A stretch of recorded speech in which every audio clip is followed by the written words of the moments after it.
뾰로롱. 네, 무엇을 원하십니까? 책 읽어 지니.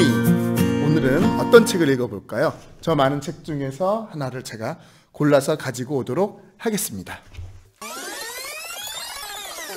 팬데믹 히스토리, 질병이 바꾼 인류 문명의 역사를 같이 읽어보려고 합니다.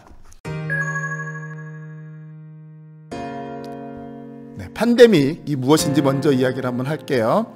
전염병의 6개 단계가 있습니다. 첫 번째 단계는 동물 사이에 질병이 전염이 되었을 때, 2단계는 인간에게 감염이 된 거예요. 3단계는 인간 사이에 전파가 되기 시작한 것, 4단계는 급속으로 전파되면서 전 세계의 감염 초기 단계를 4단계라고 합니다. 5단계는 동일 권역 2개국 이상의 대유행이 일어났어요. 이것을 에피데믹이라고 하고요. 6단계가 바로 여러 대륙의 대유행이 일어난 팬데믹이라고 합니다. 지금 상황이 팬데믹 상황이라고 할 수 있고요. 이 역사로 이 팬데믹이 있었던 때들을 한 번씩 확인을 하는 책이라고 할 수 있겠습니다. 다 다룰 수는 없고 제가 한 7가지 정도 골라봤습니다. 그래서 7가지 같이 한번 살펴보면, 인류 여명기의 이야기, 세균이 나무에서 인류를 내쫓았다. 두 번째는 고대 아테네의 몰락에 대한 이야기입니다. 그리고 로마와 팬데믹, 중세의 패스트로 인해서 굉장히 많은 사람들이 사망을 하고 역사가 바뀌게 되죠. 근대 산업혁명, 결핵, 콜레라, 그리고 공중보건의 개념이 탄생하게 됩니다. 그리고 현대 에스파냐 독감, 또 바이러스에 대한 이야기들을 해보도록 하겠습니다. 첫 번째, 인류 여명기입니다. 인류의 사촌뻘이라고 할 수 있는 유인원과는 어떤 차이가 있나요? 나무에서 내려오게 된 것이 가장 큰 차이라고 이야기를 합니다. 열대우림은 고온다습하고요, 나무 위는 천적으로부터 보호가 되는 곳이기도 했습니다. 하지만 세균, 기생충, 모기나 흡혈곤충과 같은 것들에 의해서 말라리아라든지 여러 질병들이 있었죠. 그래서 인류는 나무에서 내려와서 초원에 기거하기 시작합니다. 초원은 어때요? 건조하고 햇빛이 강해요. 그래서 기생충의 감염 위협이 줄어들게 됩니다. 인류 조상은 질병을 피해서 초원으로 내려왔고요. 도구, 언어, 의사소통, 공동사냥 등을 통해서 초원의 지배자로, 상위 포식자로 자리를 잡게 됩니다. 마치 에덴 동산에서 이렇게 살았던 것처럼 아주 먹을 것도 많고 편안하게 살았을 거라고 이 책에서 이야기를 해요. 그런데 문제가 생깁니다. 바로 뭐냐 하면, 한정된 지역의 인구 밀도가 높아지게 됩니다. 그러면서 기아 문제가 생기게 되고요, 전염성 질환이 생기게 됩니다. 특히 아프리카 초원 지역의 기면병이라고 하는 개체파리의 기생충 트리파노조마가 있는데, 인류가 많아지니까 원래는 초식동물에 붙어서 살았었거든요. 그런데 초식동물들을 누가 다 잡아먹어요? 인류가 다 잡아먹어버리니까 이제 인간에게 붙어서 흡혈을 하게 되고 전염이 되기 시작합니다. 이 기면병은 아직도 아프리카에 문제로 남아 있습니다. 자, 이렇게 초원에서 참 좋은 때를 보내고 이제 어려움이 생기면서 인류가 이곳을 떠나기 시작합니다. 그때는 이미 불도 발견했고 의복도 있었기 때문에 좀 약간 추운 곳으로 더 갈 수 있게 되고 지구 곳곳으로 가게 된다고 이 책에서 설명을 합니다. 이렇게 인류가 초원으로 나와서 또 다시 전 세계로 가서 여러 문명들을 만들죠. 뭐 메소포타미아 문명이라든지 수메르 문명이라든지 이런 것들이 또 다 멸망하고 이번에는 아테네로 가보도록 하겠습니다. 페르시아 전쟁에서 승리한 그리스 아테네는 최대 번영을 이루는데요. 델로스 동맹의 맹주로서 주변 국가를 지배하고 해군력이 강했죠. 그래서 해상무역을 하면서 매우 부유해집니다. 또 전쟁에 공을 세운 중산층과 하층민도 참정권을 갖게 되면서 민주주의가 시작돼요. 뛰어난 철학자, 예술가들이 등장하고 학문과 예술의 꽃을 피우게 됩니다. 그런데 이 스파르타하고의 전쟁인 펠로폰네소스 전쟁이 발발을 하죠. 그리고 그 1년 후 서기전 430년에 아테네에 역병이 돌게 됩니다. 그리스 시민의 4분의 1이 사망하게 돼요. 이 4분의 1이라는 숫자를 꼭 기억해 주시기 바랍니다. 이때 뛰어난 전략가이자 현명한 지도자인 페리클레스도 사망하게 됩니다. 아테네 입장으로서는 아주 큰 타격이라고 할 수 있죠. 전쟁이 일어나니까 인근에 사는 주민들이 어떻게 해요? 아크로폴리스로 이동을 하게 되고, 역시 무엇이 높아져요? 인구 밀도가 높아지게 됩니다. 자, 이렇게 아테네도, 그렇게 강했던 아테네도 질병과 전쟁으로 인해서 쇠락하게 됩니다. 그리고 로마, 서기전 165년 오현제 중 마지막인 마르쿠스 아우렐리스, 명상록의 저자죠. 그때 무서운 역병이 돌아서 로마 시민의 4분의 1에서 3분의 1이 사망하게 됩니다. 한 번이 끝이 아니었어요. 몇 년 후에 또다시 서기 189년에 역병으로 하루에 2,000명씩 사망할 정도로 많은 시민들이 죽어나갑니다. 지금 이탈리아에서 코로나로 인해서 많은 사람들이 확진이 되고 사망하고 있는 그런 상황과 오버랩이 되면서 좀 안타깝고 걱정이 되기도 합니다. 로마는 어땠어요? 넓은 지역을 지배했고 도로가 발달했습니다. 이렇게 도로가 발달하기 때문에 이전에는 어느 지역에 있었던 병들이 훨씬 더 잘 퍼져나가게 됩니다. 두 차례의 전염병, 굉장히 큰 타격을 입고 경제가 쇠퇴하게 되고, 또 중앙 집권제가 무력해지면서 외부에 여러 반란들이 일어나고 독립을 하게 되면서 멸망의 길로 가게 됩니다. 이어서 동로마, 또 541년에서 542년까지 역병이 일어나게 되는데, 이때도 보통이 아니에요. 유럽에서 아일랜드까지 역병이 일어나는데, 당시 세계 인구의 절반에 해당되는 3천만 명에서 5천만 명이 희생하게 됩니다. 지금으로 생각해보면 70억 인구 중에 30억에서 35억 명이 사망하게 되는 정말 큰 재앙을 맞이하게 된 거죠. 인구가 밀집이 되고 또 전쟁이 일어나면서, 이때도 동로마에서는 이제 전쟁을 하게 되면서 이 병들이 더 많이 퍼져나가게 됩니다. 인구 밀집, 전쟁. 중세시대 아주 유명하죠. 페스트, 흑사병입니다. 흑사병은 시커멓게 죽어가기 때문에 흑사병이라고도 부르는데요. 1200년대에 다시 인구가 증가하게 됩니다. 강력한 세력의 봉건국가가 만들어지고 도시들이 만들어지게 됩니다. 역시 사람들이 모이게 되니까 북적이게 되죠. 쓰레기, 분뇨, 악취, 길거리는 오물로 넘쳐나게 됩니다. 누가 좋아해요? 세균들, 바이러스들이 좋아하겠죠. 이 전염병들이 돌기 시작합니다. 이때 중세에 많이 영향을 미쳤던 전염병 중에 하나는 나병이에요. 살이 썩어 떨어져 나가는 병인데 전염력 자체는 낮은 편이라고 합니다. 자, 드디어 인류 역사에 흑사병처럼 큰 영향을 미친 질병은 없었다라고 이야기할 정도의 병이 오게 됩니다. 물론 이전에도 비슷한 질병들이 있었지만요, 이때 아주 큰 영향을 받습니다. 쥐, 벼룩, 페스트균, 여기에 누가 끼어들어요? 인간이 끼어들게 됩니다. 1347년 시칠리아로 입항한 상선의 선원들이 이런 증상을 나타나게 되죠.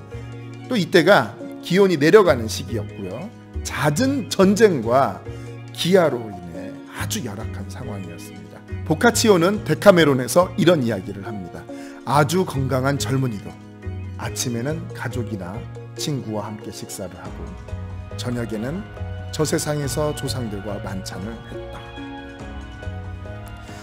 죽음의 공포가 굉장히 심해지면서 이런 공포로부터 벗어나기 위한 죽음의 무도라고 하는 집단적 정신병적인 그런 모습들도 나타내게 됩니다. 깊은 신앙심을 가진 사람도 사망하죠. 사제들도 사망하게 됩니다. 수도원 어때요? 이 수도원은 정말로 전염병이 옮기 아주 좋은 환경이란 말이에요. 그래서 사람들의 마음에서는 신이 사라져가고 시민의식이 싹트기 시작합니다. 이 흑사병으로 인해서 굉장히 많은 사람이 사망을 했어요. 그러다 보니까 이후에 노동력이 부족하게 되고 노동자를 보호하려는 측량이 만들어지고 노예에서 산업의 주역으로 자리매김하게 됩니다. 임금도 당연히 향상되겠죠. 자, 이러면서 지금까지는 교회와 봉건 영주 왕의 노예로 살았던 사람들이 자신이 가치 있는 사람이라고 스스로 인식하기 시작하면서 시민 계급으로 성장하게 됩니다. 자, 르네상스 시대는 훌쩍 넘어가서 근대로 넘어왔어요. 산업혁명과 결핵, 콜레라, 그리고 공중보건. 17세기 말 유럽은 페스트나 말라리아의 위협에서 벗어나게 됩니다. 삶이 안정되고 또 인구가 증가하고 역시 도시위생과 오염의 문제가 생겨나게 됩니다. 영국 리버풀의 1840년에 평균 수명을 보면 상류 계급이 35년, 중간 계급이 32년, 하층 노동자들은 15년으로 굉장히 열악한 삶을 살게 됩니다. 그래서 이런 문제로 인해서 1847년에는 하루 노동시간을 10시간 이내로 한정하는 법안을 만들게 되고요. 그러면서 권익이 좋아지지만 식민지에서의 착취는 여전히 심하게 이루어지게 됩니다. 산업화가 진행되면서 이제 결핵이 다시 퍼지게 되는데요. 인류의 기록 중에 가장 많이 등장하는 두 가지라면 인간과 결핵이라고 할 정도로 결핵은 오랫동안 인류를 괴롭혀 왔는데요. 이때 다시 퍼져나가게 되면서 4분의 1이 사망하게 됩니다. 이 결핵은 백색 패스트라고 불렸어요. 흑사병은, 패스트는 시커멓게 돼서 죽었다면 결핵은 어때요? 창백하게 돼서 사망을 하게 됩니다.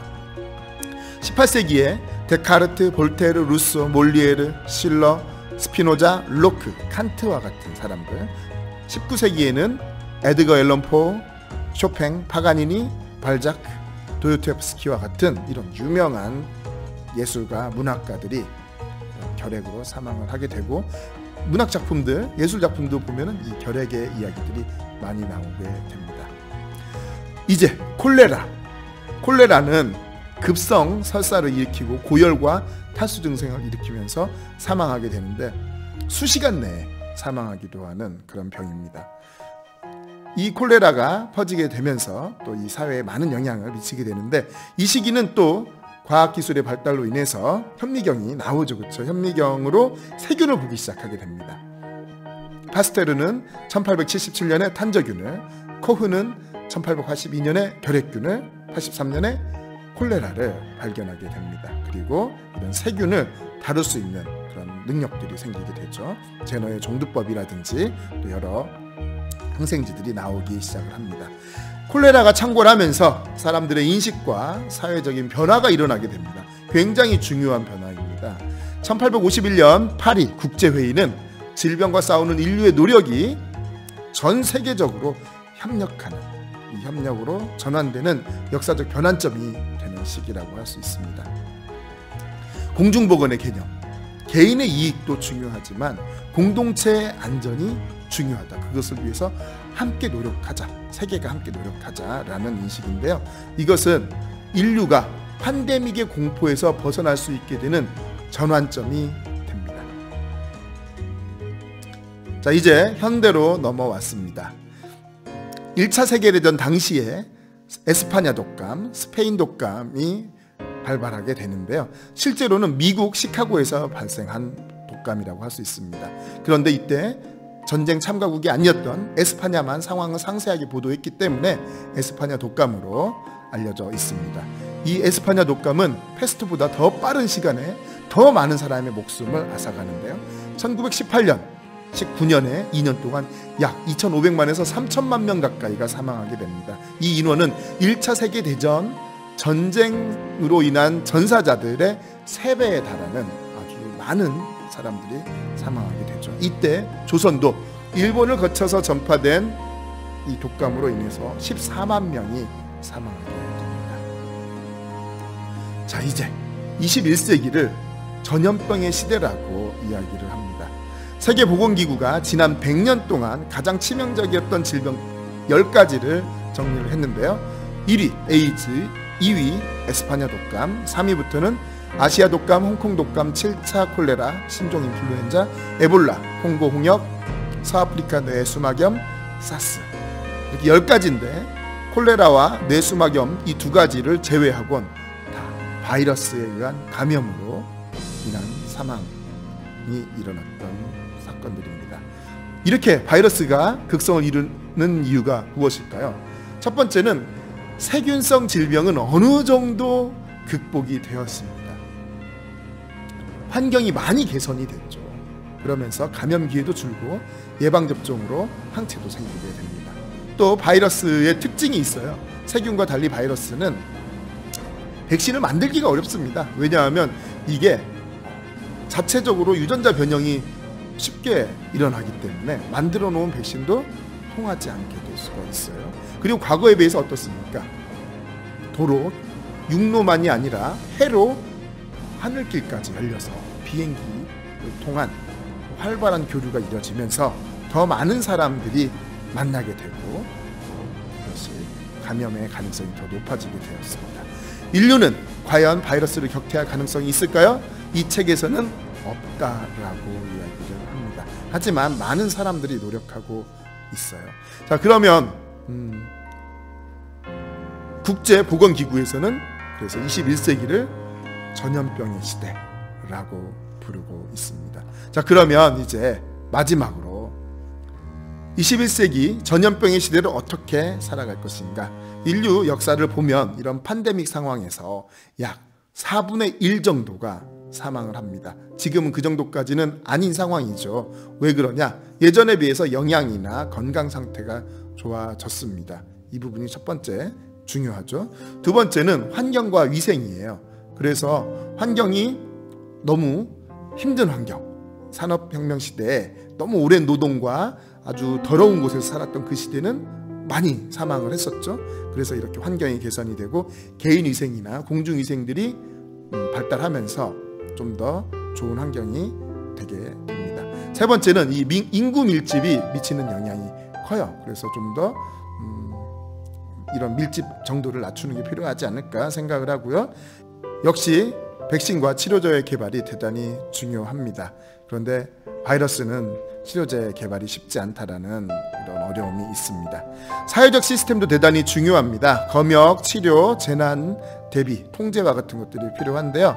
우리나라의 대처를 보면 전 세계에서 극찬하고 있어요. 저도 굉장히 자랑스럽습니다. 그런데 좀 더 자세히 들여다보면 아쉬운 부분도 좀 있습니다. 첫 번째, 의료적 대처는 굉장히 훌륭합니다. 정말 존경하고 감사드리죠. 그런데 의료인들이 너무 과부하된다라는 정말 힘들게 버텨내고 있다라고 할 수 있습니다. 두 번째는 사회적 통제가 너무 미비하다.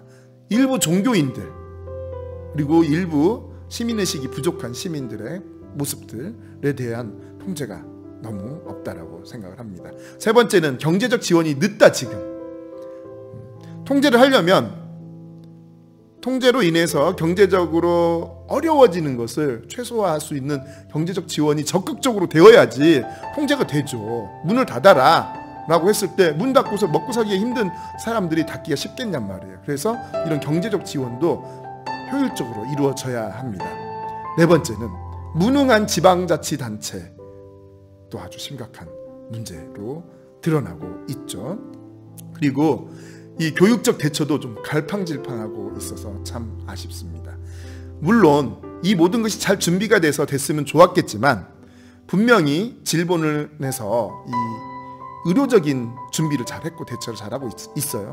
하지만 다른 부분들에 있어서는 잘 손발이 맞지 않는 아쉬움이 있습니다. 소 잃고 외양간 고친다는 말이 있습니다. 지금 소를 엄청 잃고 있는 상황이죠. 지금이라도 외양간을 계속 고쳐 나가야지 다 잃지 않을 수 있는 거죠. 그래서 이런 부분들을 잘 연구하고 잘 해결해내고 연구해서 21세기 전염병의 시대라고 불리는 이 시기를 우리가 함께 잘 살아갈 수 있게 되기를 바랍니다. 지금까지 팬데믹 히스토리였습니다. 책 읽어 지니.